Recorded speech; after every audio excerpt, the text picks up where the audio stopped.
अस्सलाम वालेकुम जी। स्टार्ट करते हैं आज का लेक्चर। और आज के लेक्चर में हमने पढ़नी है एक्सरसाइज 9.3।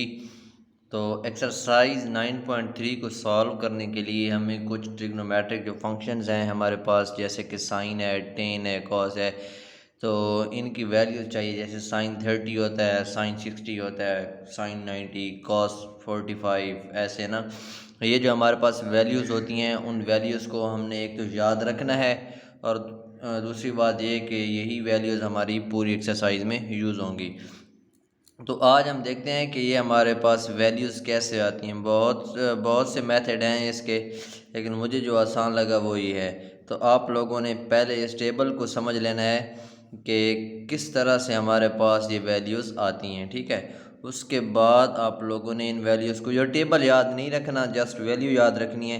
लेकिन आप लोगों को पता होना चाहिए कि ये वैल्यूज़ कहाँ से आई हैं और कैसे कैसे आई हैं। तो जस्ट आपने ये देखें ना, मैंने यहाँ पे लिखा हुआ है साइन, और यहाँ पे लिखा हुआ है 0 डिग्री, 30 डिग्री, 45 डिग्री, 60 डिग्री और ये 90 डिग्री है, ठीक है। तो आपने क्या करना है, सिंपल आपने ना 0 से स्टार्ट करना है। यहाँ पे आपने लिखना है 0 डिग्री के नीचे, ठीक है, 0। फिर आपने 30 डिग्री के नीचे लिखना है 1, इसके नीचे 2, और इसके नीचे आपने 3 लिखना है, और यहाँ पे आप लोगों ने क्या लिखना है, 4, ठीक है। ये वैल्यूज़ निकालने का एक मेथड है। फिर आप लोगों ने क्या करना है, ये जो जितनी भी वैल्यू है ना, इनको आपने 4 से डिवाइड कर देना है। 0 divided by 4, 1 divided by 4, 2 divided by 4, 3 divided by 4 and 4 divided by 4। अब ये देखें ना, 0 डिवाइडेड बाई 4, इसका आंसर क्या आएगा हमारे पास, इसका आंसर लिख लें तो ये आएगा 0। इसी तरह 1/4 1/4 ही रहेगा हमारे पास। 2 और 4 ये कैंसिल हो जाएंगे, तो ये हमारे पास 1/2 रह जाएगा। इसी तरह यहाँ पे हमारे पास 3/4 ही रहेगा, और ये 4 और 4 कैंसिल होके 1 हो जाएंगे, ठीक है।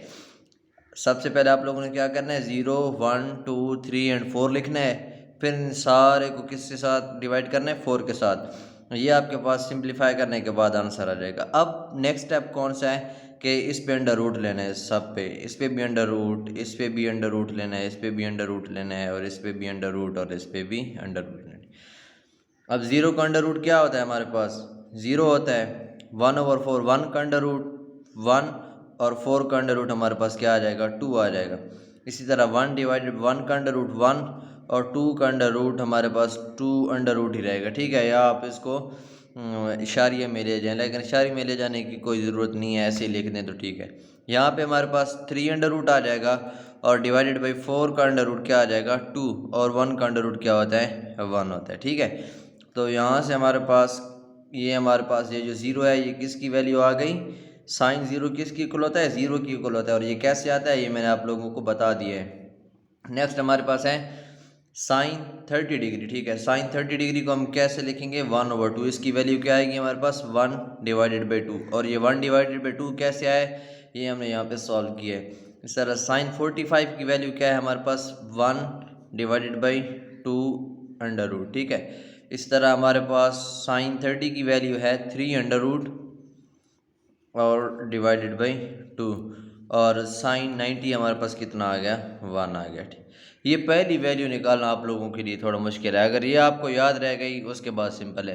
एक बार फिर देख लें। सबसे पहले आप लोगों ने क्या करना है, ये जो 0 डिग्री है, ये 30 डिग्री, ये 45 डिग्री, ये 60 डिग्री, 90 डिग्री, इनके नीचे, ठीक है, साइन के जो आपके पास जो भी कॉलम आएगा उसमें आप लोगों ने 0 1 2 3 4 सीक्वेंस के साथ वैल्यू देनी है। उन सबको किसके साथ डिवाइड करना है, 4 के साथ डिवाइड करना है। 4 के साथ डिवाइड करने के बाद इसको सिंप्लीफाई कर लेना है, और फिर इसका अंडर रूट लेना है। अंडर रूट लेने के बाद आप लोगों के पास ये वैल्यू आ जाएगी, ठीक है। तो ये हमारे पास किस चीज़ की वैल्यू आ गई, साइन की वैल्यू। अब इसी वैल्यू को आप लोग उल्टा के लिखें। इस वैल्यू को कैसे लिखें, ये देखें ना, यहाँ से 0 1/2 1/2 under root 3 under root over 2 और 1। अब यहाँ से आप लोगों ने क्या करना है, ये 0, अब cos 90 किसकी इक्वल आएगा, 0 की इक्वल, ठीक है, उल्टा के लिखना है। और cos 60 हमारे पास क्या आ जाएगा, 1/2। और cos 45, अब cos 45 और sin 45 इनकी वैल्यू क्या होती है, सेम होती है, 1/2 अंडर रूट। फिर हमारे पास cos 30 क्या आ जाएगा, cos 30 आएगा हमारे पास 3 अंडर रूट ओवर टू, और कॉस ज़ीरो किसकी इक्वल आ जाएगा, 1 की इक्वल। तो ये हमारे पास किस चीज़ की वैल्यू आ जाएगी, कॉस की। अब साइन ज़ीरो ज़ीरो की इक्वल होता है और कॉस ज़ीरो किसकी इक्वल होता है, 1 की equal. Sine 63 under root over 2 और कॉस 60 हमारे पास क्या होता है, 1/2। नेक्स्ट आप देखें तो हमारे पास क्या चीज़ आ रही है, 10 आ रही है, ठीक है। अब 10 की वैल्यू आप लोग कैसे निकाल सकते हैं, ये देखें ना, आप लोगों ने एक फार्मूला पढ़ा हुआ है, इसको भी यहाँ पे सॉल्व कर लेते हैं।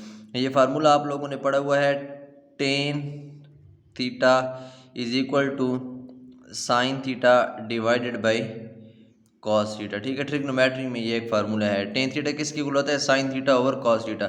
अब जब आप लोगों ने किस चीज़ की वैल्यू निकालनी है, आप लोगों ने जब टेन ज़ीरो की वैल्यू निकालनी है, तो आप लोग क्या करेंगे, ये देखें ना, साइन ज़ीरो आपके पास ज़ीरो आ रहा है और कॉस ज़ीरो आपके पास क्या आ रहा है, 1। तो यहाँ पे हमारे पास टेन थीटा मीन्स के साइन ज़ीरो ज़ीरो और कॉस ज़ीरो क्या आ रहा है, 1। तो ज़ीरो डिवाइडेड बाई 1 हमारे पास आंसर क्या आएगा, ज़ीरो आएगा।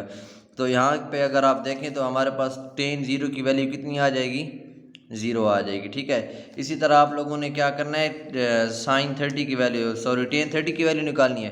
तो ये देखें, टेन 30 की वैल्यू निकालने के लिए भी आप लोगों ने फार्मूला ये यूज़ करना है, sign theta divided by cos theta. अब साइन 30 की वैल्यू कितनी है, 1/2, और जो हमारे पास कॉस 30 है उसकी वैल्यू है 3/√2। तो यहाँ से अगर आप देखें तो ये टू के साथ कैंसिल हो जाएगा, आप लोगों के पास ये क्या रह जाएगा, 1/3√, ठीक है। तो ये हमारे पास कौन सी वैल्यू आ जाएगी, 1/3√। इसी तरह ये देखें, इन दोनों को आप लोगों ने क्या करना है, डिवाइड करना है। तो ये 2/√2 के साथ कैंसिल हो जाएगा, तो आंसर आप लोगों के पास क्या आ जाएगा, 1 आ जाएगा, ठीक है। यहाँ से आप देखें जब आप डिवाइड करेंगे तो ये टू के साथ कैंसिल हो जाएगा और आप लोगों के पास क्या रह जाएगा, 3/√। अब यहाँ पे हमारे पास आ रहा है 1/0। तो हमेशा समथिंग डिवाइडेड बाई ज़ीरो हो, कोई भी हमारे पास वैल्यू हो और उसके डिवाइड में क्या आ रहा हो हमारे पास, ये जैसे 1 है, 1/0, इसका आंसर हमारे पास इन्फिनिटी आता है, मैथ एरर जिसको हम बोलते हैं। तो ये हमारे पास 1090 की वैल्यू कितनी आएगी, इन्फिनिटी आ जाएगी, ठीक है। तो ये टेबल है जो आपका बार बार यूज़ होगा, और ये टेबल आप लोगों का पूरी मैथ में यूज़ होता है, चाहे वो फर्स्ट ईयर की हो, सेकंड ईयर की हो, जहाँ भी आप जाएंगे तो ये टेबल हमेशा यूज़ होता है और बहुत ज़्यादा यूज़ होता है। तो मेरे ख्याल में आप लोगों को शुरू से ही इसको अच्छी तरह से याद कर लेना चाहिए, बहुत ही सिंपल है। जस्ट आप लोगों ने, अगर आप लोगों को साइन की वैल्यू याद रहती है तो फिर आप लोगों के लिए कॉस की वैल्यू लिखना बहुत ही सिंपल है। और जब आप इन दोनों को डिवाइड करेंगे, साइन और कॉस को, तो ऑटोमेटिकली आप लोगों के पास क्या आ जाएगा, टेन थीटा की वैल्यू आ जाएगी। सिंपल है, मुश्किल नहीं है, बस आप लोगों ने 3-4 बार इसको ट्राई करना है, खुद से देखना नहीं है। यहाँ से एक बार देख लें और उसके बाद खुद ट्राई करें। जितनी आप प्रैक्टिस करेंगे ना मैथ में, उतने ही आपके अच्छे मार्क्स आएंगे और आप लोगों को चीज़ें याद रहेंगी। तो ये था एक छोटा सा टेबल जो कि इस एक्सरसाइज में यूज़ होने वाला है और आगे भी एक्सरसाइज में यूज़ होगा। तो इसकी वैल्यूज़ आप लोगों ने याद रखनी है, या तो सीक्वेंस के साथ वैल्यू याद रखें, असल में ये वैल्यूज़ यूज़ होती हैं, टेबल कहीं पे भी मतलब आपको नहीं कहा जाएगा कि टेबल बना के दिखाएं। तो इन वैल्यू को आप लोगों ने अच्छी तरह से याद कर लेना है। ये मैंने जस्ट इसलिए बताया है कि आप लोगों को पता होना चाहिए कि टेबल बनता कैसे है, ये वैल्यूज़ कैसे आती हैं। तो ये एक मेथड है इसका वैल्यूज़ निकालने का, आप लोगों ने इसको याद करना है। चलिए नेक्स्ट स्टार्ट करते हैं एक्सरसाइज का क्वेश्चन नंबर 1। एक्सरसाइज का जो क्वेश्चन नंबर 1 है, क्वेश्चन नंबर 1 में वो कहता है कि वेरीफाई द फॉलोइंग। आप लोगों ने क्या करना है, इसको वेरीफाई करना है। सिंपल है, अगर आप लोगों को वैल्यूज़ याद रहती हैं तो आप लोगों ने क्या करना है, ये वैल्यूज़ लगानी है इसमें। तो ये देखें ना, हमारे पास क्या आ रहा है, sine 60 degree cos 30 degree minus cos 60 degree sine 30 degree. अगर आप लोगों को वैल्यूज़ याद हैं तो सिंपल आप लोगों ने क्या करना है, वैल्यू। अब देखें, साइन 60 डिग्री, साइन 60 हमारे पास किसकी इक्वल है, 3/√2। तो यही वैल्यू हम लगाएंगे, 3/√2। मल्टीप्लाई हमारे पास क्या चीज़ हो रही है, multiply cos 30 degree. Cos 30 degree की वैल्यू, कॉस 30 डिग्री की वैल्यू भी हमारे पास क्या आ रही है, 3/√2। इन दोनों की सेम होती है वैल्यू, साइन 60 और कॉस 30, एंगल चेंज हो रहे हैं, यहाँ पे 60 है, यहाँ पे 30 है, ठीक है। इसी तरह साइन 30 और कॉस 60, उनकी भी वैल्यू क्या होती है, हमारे पास सेम होती है। माइनस अब कॉस 60, कॉस 60 किसकी इक्वल है, 1/2, ठीक है, 1/2। और साइन 30 किसकी इक्वल है, साइन 30 भी हमारे पास क्या है, 1/2, तो हम यहाँ पे लिखेंगे 1/2। इसको आप लोगों ने क्या करना है, सॉल्व करना है। तो ये देखें 3 under root multiply 3 under root से कैंसिल हो जाएगा, रह जाएगा हमारे पास 3 डिवाइडेड बाई 2 मल्टीप्लाई 2, ये हो जाएगा 4 माइनस ये 1 मल्टीप्लाई 1 आ जाएगा और 2 मल्टीप्लाई 2 ये आ जाएगा 4। यहाँ से 4 आ जाएगा एलसीएम और ये आ जाएगा 3 माइनस 1 और ये आपके पास आंसर आ जाएगा 2 डिवाइडेड बाई 4। इसको मज़ीद सॉल्व करें तो ये 1/2। ये आप लोगों का क्वेश्चन सॉल्व हुआ यहाँ पे। पार्ट 2 में उसने कहा है कि sine square π/6 plus sine square π/3 plus tan square π/4 is equal to 2। ये हम लोगों ने क्या करना है, प्रूव। अगर तो आप लोगों को इस एंगल की समझ आती है तो ठीक है, वरना आप इसको डिग्री में भी लिख सकते हैं। बहुत ही सिंपल है। पाई की जगह पे आपने 180 पुट करना है तो आप लोगों के पास डिग्री में आंसर आ जाएगा। तो बहुत से स्टूडेंट्स क्या करते हैं कि डिग्री को लाइक करते हैं, तो मैं भी इसको डिग्री में लिख देता हूँ। तो ये π/6 है ना, तो ये हमारे पास आ जाएगा 30 डिग्री, ठीक है। प्लस ये π/3 है तो ये हमारे पास आ जाएगा साइन स्क्वायर 60 डिग्री। प्लस ये π/4 है तो π/4 हमारे पास किसकी इक्वल होता है, ये हमारे पास होता है 45 डिग्री के, इज इक्वल टू 2। ये चीज़ हम लोगों ने प्रूव करनी है। तो सिंपल, अगर आप लोगों को वैल्यूज़ याद हैं तो आप लोगों ने क्या करना है, वैल्यूज़ लगानी है। देखें साइन 30 की वैल्यू हमारे पास क्या होती है, 1/2। इसका आप लोगों ने क्या करना है, स्क्वायर ले लेना है। प्लस साइन 60 की वैल्यू क्या होती है, ये होती है हमारे पास 3/√2। इसका भी आप लोगों ने स्क्वायर लेना है। Plus tan 45 is equal to 1 होता है, तो 1 का भी आप लोगों ने क्या करना है, स्क्वायर करना है। इसका आंसर आप लोगों के पास 2 आना चाहिए। ये आप लोगों के पास जो राइट हैंड साइड है वो आप लोगों का आंसर आना चाहिए। तो यहाँ से आप इसका स्क्वायर लें तो ये आ जाएगा 1 का स्क्वायर 1 और 2 का स्क्वायर आ जाएगा 4। प्लस यहाँ पे भी स्क्वायर लें, 3 का स्क्वायर हमारे पास 3 आ जाएगा, और स्क्वायर आपस में कैंसिल हो जाएंगे। डिवाइडेड बाई 2 का स्क्वायर हमारे पास क्या आ जाएगा 4 और ये प्लस आ जाएगा हमारे पास 1, ठीक है। आप लोगों ने एलसीएम ले लेना है, तो इसका एलसीएम हमारे पास 4 ही आएगा। 4 एलसीएम लेंगे तो ये 4 का टेबल 4 पे 1 टाइम और 1 multiply 1 is equal to 1। Plus 4 का टेबल 4 पे 1 टाइम और 1 multiply 3 is equal to 3। Plus यहाँ पे हमारे पास 1 है तो ये हमारे पास 4 आएगा और 4 को इसके साथ मल्टीप्लाई करेंगे 1 के साथ, तो 1 मल्टीप्लाई 4 इज इक्वल टू 4।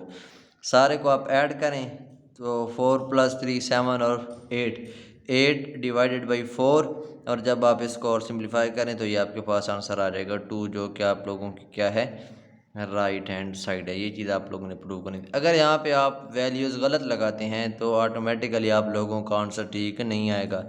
तो आप लोगों ने इस टेबल को अच्छी तरह से याद करना है। बहुत ही आसान है, प्रैक्टिस के साथ बात है। जितनी आप लोगों की प्रैक्टिस ज़्यादा होगी उतना ही आप लोगों का कॉन्सेप्ट ज़्यादा क्लियर होगा। नेक्स्ट पार्ट पे चलते हैं जी। नेक्स्ट पार्ट नंबर 3, उसमें वैल्यू गिवन है 2 साइन 45 डिग्री प्लस 1/2 कोसिकेंट। अब यहाँ पे क्या है, कोसिकेंट है 45 डिग्री। तो कोसिकेंट किस चीज़ का रेसिप्रोकल होता है, कोसिकेंट रेसिप्रोकल होता है साइन का। जो वैल्यू साइन 45 डिग्री की होगी उसको जब हम उल्टा के लिखेंगे तो वो हमारे पास कोसिकेंट 45 डिग्री की आ जाएगी। तो हम यहाँ पे लिख लेते हैं, जैसे ये आप लोग बेशक यहाँ पे ऐसे लिख लिया करें कि साइन 45 डिग्री, आप लोगों की याद दहानी के लिए लिख रहा हूँ। ये हमारे पास होता है 1 डिवाइडेड बाई 2/√, ठीक है। ये वैल्यू होती है साइन 45 डिग्री की। तो जब इसको मैं उल्टा के लिखूँगा तो ये हमारे पास कोसिकेंट 45 डिग्री की वैल्यू जो बनेगी वो क्या आएगी, 2/√, आएगा, ठीक है। सिंपल सी बात है। उल्टा के लिखेंगे आप लोगों के पास किस चीज़ की वैल्यू आ जाएगी, कोसिकेंट, क्योंकि ये इसका रेसिप्रोकल होता है ना। कोसिकेंट किसकी इक्वल होता है, 1/sin की इक्वल, और साइन किसकी इक्वल होता है, 1/कोसिकेंट की इक्वल। तो यहाँ पे हमारे पास 2 क्वेश्चन वाला ही रहेगा। साइन 45 की जगह पे आ जाएगा 1/2/√। अच्छा, ये ब्रैकेट्स का आप लोगों ने इस्तेमाल करना होता है मैथ में। इससे फ़ायदा ये होता है कि आप लोगों का क्वेश्चन जो होता है वो सही से सॉल्व होता है। वैसे कभी कभार बड़े क्वेश्चन आ जाते हैं तो वो फिर मिक्स हो जाते हैं। चलें, ये तो इतना बड़ा नहीं है, सिंपल सा है। लेकिन अगर आप लोगों की एक बनी हुई होगी ना तरतीब वगैरह, तो उस हिसाब से आप लोग क्या करेंगे, इसको यूज़ करेंगे। अगर आप लोगों की प्रैक्टिस नहीं है, यूज़ नहीं करते, तो फिर आप बड़े क्वेश्चन में भी इनको यूज़ नहीं करेंगे और अल्टीमेटली हो सकता है कि आप लोग बहुत ही बड़ी मिस्टेक कर जाएं। तो मेरा मशवरा यही है कि आप लोग इनका यूज़ किया करें। तो यहाँ पे हमारे पास कोसेकेंट 45 डिग्री की जगह पे क्या आ जाएगा, 2√। ठीक है, हमने इस चीज़ के इक्वल करना है। तो ये इसको आप थोड़ा सा सिंप्लीफाई करें तो ये आ जाएगा 2 डिवाइडेड बाई 2√, प्लस ये 2√, डिवाइडेड बाई क्या आ जाएगा, 2 आ जाएगा हमारे पास। तो अब आप देखें तो हमें क्या चाहिए यहाँ पे अगर आप एलसीएम लें इसका, तो आप लोगों के पास क्या एलसीएम आएगा इसका, एलसीएम लेना यहाँ पे, तो आप लोगों के पास इसका एलसीएम आएगा, ये देखें 2 और √2। अब ये 2√2 के साथ कैंसिल हो जाएगा। अब ये 2 इस 2 के साथ मल्टीप्लाई होगा तो हमारे पास क्या आ जाएगा, 4 प्लस, अब ये 2 इस 2 के साथ कैंसिल हो जाएगा तो ये हमारे पास 2√, और 2√, इनका जब हम एलसीएम लेंगे तो ये 2 ही आएगा। 2√, और 2√, जब इन दोनों को मल्टीप्लाई करते हैं तो ये हमारे पास क्या होता है, 2 आता है। कैसे, ये देखें ना, 2√, मल्टीप्लाई 2√। अब 2√, का मतलब क्या होता है, इसकी वैल्यू 1/2 और इसकी भी वैल्यू 1/2। होता क्या है कि जब हमारे पास बेस सेम होती है तो पावर को हम क्या करते हैं, ऐड करते हैं। तो आप देख लें हमारे पास बेस सेम है, बेस है 2, पावर ऐड करेंगे 1/2 प्लस 1/2। जब आप इन दोनों को ऐड करेंगे तो ये आपके पास आंसर आएगा 2/2। तो ये आपके पास 2 कैंसिल हो जाएगा। ठीक है, तो ये आ जाएगा आपके पास 1, और 2 पावर 1 इज इक्वल टू हमारे पास क्या होता है, 2 होता है। तो इसका आंसर आप लोगों के पास आ जाएगा 6 डिवाइडेड बाई 2 और 2√। ठीक है, अब ये 2 देखें ना, ये अंडर रूट से बाहर है तो ये इसके साथ कैंसिल हो जाएगा। तो लास्ट पे हमारे पास आ जाएगा 3 डिवाइडेड बाई 2√। यही चीज़ हम लोगों ने क्या करना था, प्रूव करना था। नेक्स्ट हमारे पास क्वेश्चन नंबर 1 और इसका पार्ट 4 है, लास्ट पार्ट है, आज यही करेंगे। इसमें देखें तो ये हमारे पास क्या आ रहा है, sin²π/6। इसको आप अगर लिखना चाहें डिग्री में तो लिख लें, ये sin² 30 डिग्री आ जाएगा हमारे पास, और ये आ जाएगा हमारे पास sin² 45 डिग्री, और ये आ जाएगा sin² 60 डिग्री, और ये आ जाएगा हमारे पास sin² 90 डिग्री। ठीक है, ये हमारे पास लेफ्ट हैंड साइड आ गई, इसको हमने प्रूव करना है राइट हैंड साइड की। तो sin 30 किसकी इक्वल होता है, 1/2 का स्क्वायर रेशो sin² 45 डिग्री, तो 1/2 अंडर रूट वैल्यू होती है sin 45 की, इसका स्क्वायर। sin 60 किसकी इक्वल होता है, 3√/2, इसका स्क्वायर आ जाएगा। और इसी तरह sin 90 हमारे पास क्या होता है, 1 होता है, तो ये 1 का स्क्वायर आ जाएगा। स्क्वायर को ओपन करें तो ये आपके पास 1/4 रेशो 1 ये स्क्वायर रूट और स्क्वायर आपस में कैंसिल हो जाएंगे तो 2 आ जाएगा। इसी तरह 3√, का स्क्वायर जब लेंगे तो 3 आ जाएगा, और इसका 2 का स्क्वायर क्या आ जाएगा, 4, और इस तरह 1 का हमारे पास क्या आ जाएगा, 1 आ जाएगा। ठीक है, अब आप लोगों ने क्या करना है, ये चीज़ प्रूव करनी है 1, 2, 3 एंड 4 रेशो के साथ। तो इसमें से अगर आप क्या करें, 4 के साथ सबको मल्टीप्लाई करें। इसमें होता यह है कि आप अगर एक चीज़ को मल्टीप्लाई करते हैं तो आप लोगों को सभी चीज़ के साथ क्या करना होता है, मल्टीप्लाई करना होता है रेशो में। तो मैं इन सब को क्या करता हूँ, 4 के साथ मल्टीप्लाई करता हूँ। मल्टीप्लाई करेंगे जब 4 के साथ तो ये 4 मल्टीप्लाई 1/4, इस तरह ये 4 मल्टीप्लाई 1/2, ये रेशो है। ठीक है, यहाँ पे रेशो आ जाएगा 4 मल्टीप्लाई 3/4, और ये आ जाएगा 4 मल्टीप्लाई बाई 1। तो ये 4 के साथ कैंसिल हो जाएगा, यहाँ पे 2 आ जाएगा, और यहाँ पे 4 के साथ कैंसिल हो, यहाँ पे कैंसिल होते नहीं है, तो ये हमारे पास 1 रह जाएगा। और ये देखें 2 मल्टीप्लाई 1 2, यहाँ पे 3 रह जाएगा, और यहाँ पे 4 मल्टीप्लाई 1 इज इक्वल टू 4 आ जाएगा। तो ये हमारे पास क्या आ गया, is equal to right hand side, left hand side is equal to right hand side. ठीक है, ये था हमारा क्वेश्चन नंबर 1। आप लोगों ने क्या करना है, ये टेबल अच्छी तरह से याद करना है। इस टेबल को अगर आप लोगों ने याद कर लिया तो ये एक्सरसाइज आप लोगों के लिए आसान है। ठीक है, चलिए जी, अल्लाह हाफिज़। अगर आप लोगों को मेरे लेक्चर अच्छे लगते हैं तो प्लीज़ चैनल्स को सब्सक्राइब करें और वीडियोस को लाइक करें। शुक्रिया।